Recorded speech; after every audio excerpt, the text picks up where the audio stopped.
President Trump is again trying to restrict birthright citizenship, despite the Supreme Court rejecting his broader effort to do so earlier this year. His new executive actions target limited groups, including children born to people tied to foreign governments, people deemed, quote, alien enemies, and parents accused of citizenship fraud. A second order targets so-called birth tourism, people traveling to the U.S. to give birth. Immigration advocates say that the Constitution is clear. Nearly anyone born in the U.S. is a citizen. The American Civil Liberties Union expects this new order to face an immediate legal challenge. Joining us tonight to discuss is Seattle University constitutional law professor Andrew Siegel. Thanks for joining us, Professor. You're welcome. Happy to be here. Well, so in plain terms, what do these new executive actions attempt to change, and how are they different from the earlier birthright citizenship order the Supreme Court rejected in June? It's an extremely weird and kind of sneaky order. Basically, it targets four categories of people. Two of those categories of people are people who no one thinks are covered by birthright citizenship in the first place, so he doesn't need to do it. People born on foreign vessels in U.S. coastal waters without statutory rights, and people born to foreign diplomats.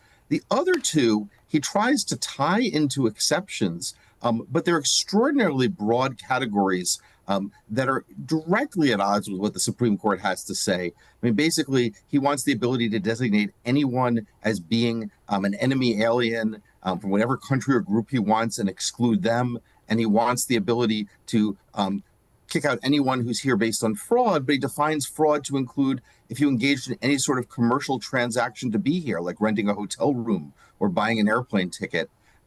So he's basically overreaching yet again and trying to use some fig leaves from the Supreme Court opinion.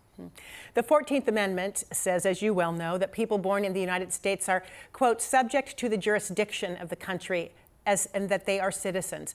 That language was added after the Civil War and is the center of this legal debate. So what does subject to jurisdiction mean, and why is that critical in the president's argument? That's been what's been debated the entire time. The president has argued that it's a broad exception that eliminates large categories of people. But this is exactly what the Supreme Court decided this year. The Supreme Court decided that that's a very narrow exception meant to target just a few very small groups of people, the primary one being citizens of foreign diplomats and maybe citizens of enemy soldiers who are in, children of enemy soldiers who are in the country. So I understand why kind of in terms of language, you could read it broadly or you could read it narrowly, but in terms of history and now in terms of the Supreme Court's ruling, it's quite clear. They're very narrow technical exceptions. They're not the broad ones the president thinks they are. Can the president make the change through executive action, or would it take Congress or a constitutional amendment to change the citizenship rule? It would take both. I mean, there are both the existing statutes and the Constitution stand in the president's way. 5 justices said the Constitution prohibits these kinds of moves. You would need to amend the Constitution. And 6 justices said that the statutes that exist at this time also bar the president from doing this. So this is a doubly illegal action.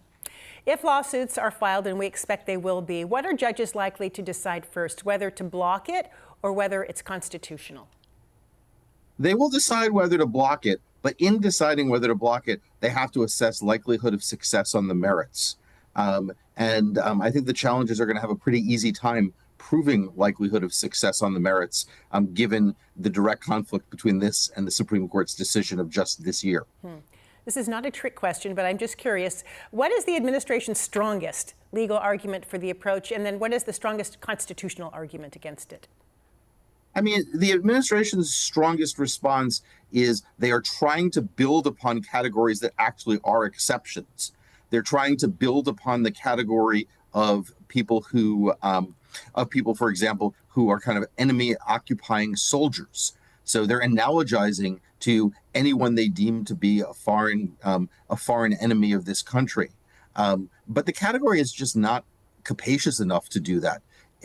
There's a long history, historians have found it, scholars have found it, a long history of people in Britain and in this country who were citizens of countries that were at conflict with us, And as long as it wasn't just actually enemy soldiers in those countries, their kids were accorded birthright citizenship. So their strongest argument is that they're trying to build by analogy. The weakest argument is that history and logic in the Supreme Court decision show that those analogies can't be pushed that far. We're going to leave it right there. The perfect ending. Constitutional law professor Andrew Siegel from Seattle University. Thanks so much for your time tonight. We really appreciate it. Thank you very much.